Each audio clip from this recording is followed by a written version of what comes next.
everybody. It's Tuesday, right? It's 12/12. Does that count for making a wish? No. It's only 11/11, I guess, but hey, check it out. My Thrive order came, but there appears to be some sticky situation here. And it appears to be coming from the inside. I feel like Fantastic Beasts here. What's in this box? Is it Muggle safe? I don't know. Is it Muggle worthy? Yeah, is it Muggle worthy? I don't know. We'll have to find out. I gotta open it up. I was afraid this morning as I was laying in bed. I saw the tracking and I saw that it was coming today. And I thought, I shouldn't leave it out on the stoop long, because what if it freezes? And like, I know I ordered salad dressing in a glass jar, glass bottle. If that freezes and breaks, that's bad. But then I was thinking, being on the stoop is only part of the problem, a very small part of the problem. The whole time it was shipped, it might have been in freezing conditions, especially on the UPS truck if it's been on there a long time. So I guess we should just crack it open and see what happened. Alright, I found the culprit. It was coming from inside the box. This telephone call is coming from inside the house. Remember that scary movie? No! This is the problem right here. I have to say, I'm extremely surprised. This company usually wraps every single thing in a plastic bag that's liquid and packs it like incredibly. This was packed very poorly. And this smashed up against a jar of coconut oil and broke the cap. And there's agave in the box over everything. So yeah. So usually they wrap everything in like these expandable, recyclable cushions. I mean, a little bit leaked out. This much, but it's causing a problem. I don't know if I have a container to put all that in. Should I call and be like, this was poorly wrapped, you should really send me another one, or like give me a credit or something, or do I just be nice and be like, alright, well, you screwed up, you're forgiven. I mean, this stuff isn't cheap. This agave was probably like, well, I'll tell you exactly how much it was. Oh, that's only weight. I'm pretty sure it was over $10 for this jar, so plastic bottle. I don't know. I gotta think about it. Hey, everybody. Alright, so I don't know if I'm gonna email them still. I just poured some in my old jar of agave, and I just covered the top. Just deal with it, I guess. It was, it was an unfortunate accident. So Maddie and I are having a cup of Ticino that we got at the store the other day. Well, she's having a cup and I'm having a cup. We're not sharing it. But I'm very excited to try the hazelnut flavor, so I'm going to give that a whirl. But let me show you what all else I got at the Thrive Market. So you saw the agave all over the place. This I got for free because I spent more than $59, I guess, and that was a giveaway. So I got that. It's organic coconut oil, but it's the store brand. Pretty good stuff. I've had their apple cider vinegar, and it was good as well. I kind of stocked up on things because I really wanted to get this more than anything. The Organicville non-dairy ranch dressing. What would you say? Vegan. More than anything. More than life. Yeah, I would. So I got 3 of these to stock up. This was what I was actually afraid of was gonna explode, freeze and break. But it's quite cold, but it's not broken. So I got 3 of those. I got 3 of the red chili enchilada sauce because I love this brand from Terra. It's really good. And I like enchiladas as well. What else did I get? I got some tropical papaya. My mother-in-law used to take these. She used to, if she ate like a lot of carbs, she would take that. It would help her digest. I'm thinking maybe if you eat a lot of rice or like a lot of potatoes and you don't eat a lot of fruit, which I really don't eat a lot of fruit. I eat a lot of greens, but I don't eat a lot of fruit. So I'm missing out on the fruit enzymes. So I think I would like to give these a shot. I also got some adrenal health support, and what's in here is holy basil leaf, and there was something else, Siberian rhodiola root, because everybody needs that, right? But I am under a lot of stress, so I want to make sure my adrenals are healthy because, you know, that regulates a lot of stuff. So I wanted to give that a shot. And I absolutely love this white miso liquidy paste.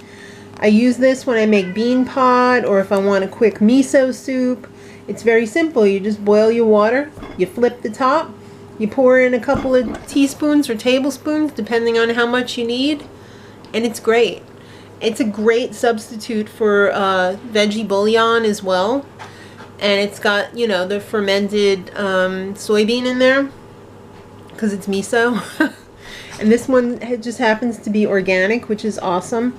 And I really like that. So this one little jar contains 19 delicious miso soup servings. 1 tablespoon equals 1 serving. They also make it in red. And I think the one that I got at ShopRite is a little bit different, but the same concepts. I think it's a different brand. But I love it, and it's much cheaper on Thrive than it is at ShopRite. At ShopRite, I believe it was like $7. I think on Thrive this was like 4 and change or something like that. That's a big difference. It is. Hey, Ticino's ready. Yay! You ready for this? Yes. Can you handle this? It's hot though. I don't know if you can handle this. I love this mug. Yeah, it's a very cute mug.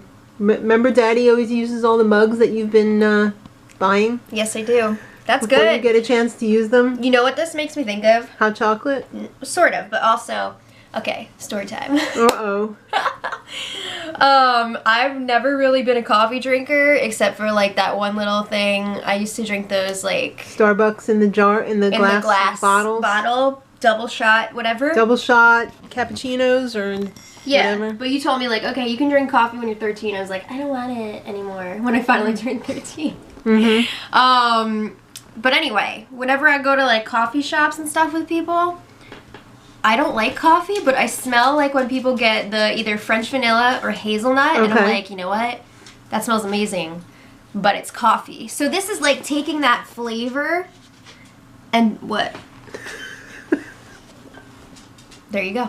It's like taking that flavor of hazelnut and French vanilla and taking out the coffee gross part. Yeah, and the caffeine. So you can enjoy it without the coffee.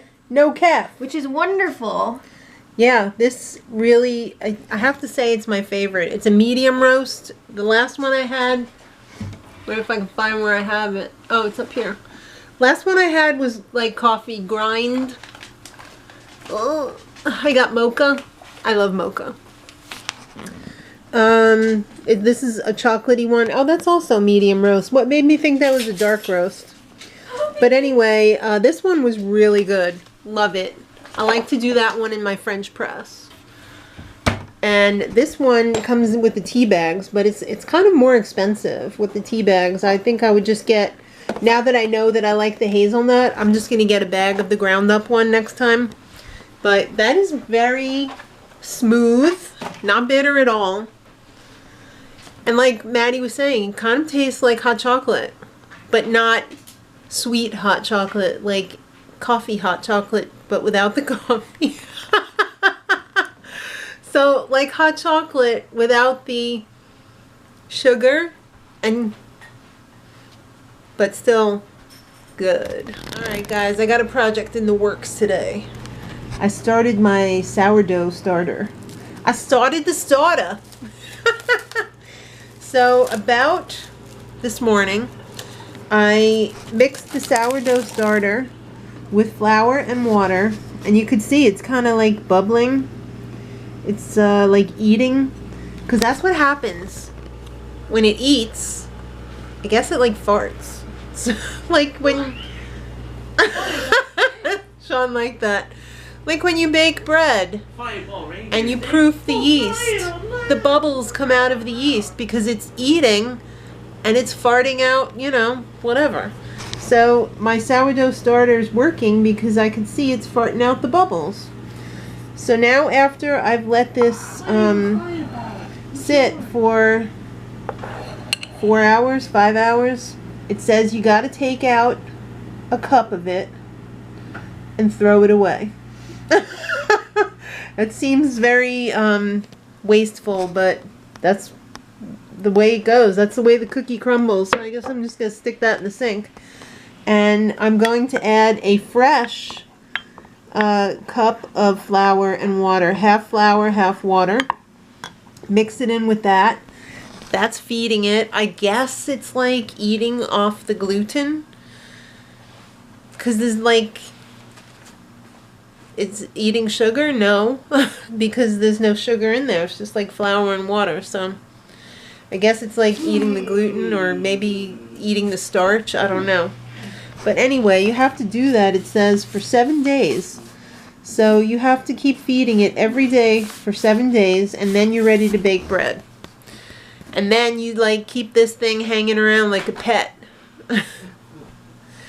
If you don't use it all the time, keep it in the fridge, and then I guess when you do want to use it, you take it out, bring it to room temperature, take out a cup for making bread, and then you replace it with a cup of flour and water so that that can like get eaten up, because you're feeding your pet and you're saying, okay, give me some of you. And it's not that complicated. I'm making it sound worse than it is. Because I did this probably about 20 years ago, maybe a little bit more than 20 years ago. I had a sourdough pet. And I would take, you know, once a week I would make a loaf of sourdough. I would take a cup of it, make my sourdough, keep it in the fridge, and it lasted for years and years and years. Because Mark loves sourdough bread, and I wanted to make him happy, so I started a sourdough pet. So now I have another one. Great, right? It is really good. Nothing tastes as good as homemade sourdough. So, well, some things do, but I really like sourdough. So this is our new pet. Leave it in the comments what we should name it. I haven't even thought about it until just right now. So I'll pick the best name out of who leaves a name in the comments. I give up. I'll let Sean pick out of the entries. Don't touch that. Do you see the molten lava coming out of my bowl? It's a hot plate. Don't touch that. Okay. Don't touch it. Don't touch it. I thought is it sauerkraut? No. No, I thought I smelled sauerkraut. No. You could, but I didn't. It's spring mix. I had some spring mix that was, you know, not quite so young. No, it wasn't rotten. It was just middle-aged. So I decided to throw it in there. So we're having bean pot. How is it? Good. You damn right. It's more of a soup though, because I made it thin. I made it in my Instant Pot, which is like a vegan's best friend.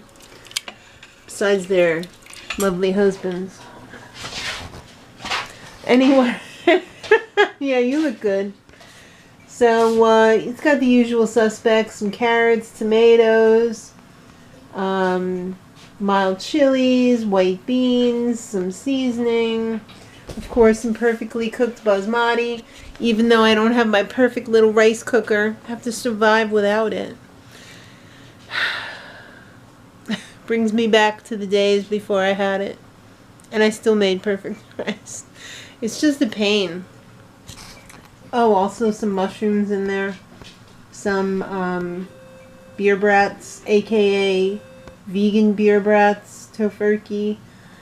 There's a lot of good stuff in there. There was a lot of good squads. But I had to pick the popular kids to go in there tonight. So I hope you all enjoy that, Hamilton. Yeah. Oh, hello. Did you have a nice little nap? Uh-huh. Oh, wow. Wow. Perfect. Wow. Shawnee, want a cookie? He said, yes. Sean's been watching a lot of like Halloween A lot of Halloween stuff. Are you prepping for Halloween already? Yes. You got a long way to go, sir. What?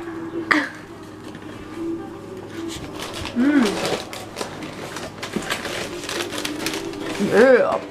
That's what we want. That's what I'm talking about. Anyway. Gonna put the rest of the soup away, but that's the day. I did my future sourdough. Mm-hmm. And Now it's time to say goodnight. yeah. I'm sorry, I was asleep and I was just like, eh. Alright. Guys, thank you so much for coming out. You're awesome. And until next time, much love.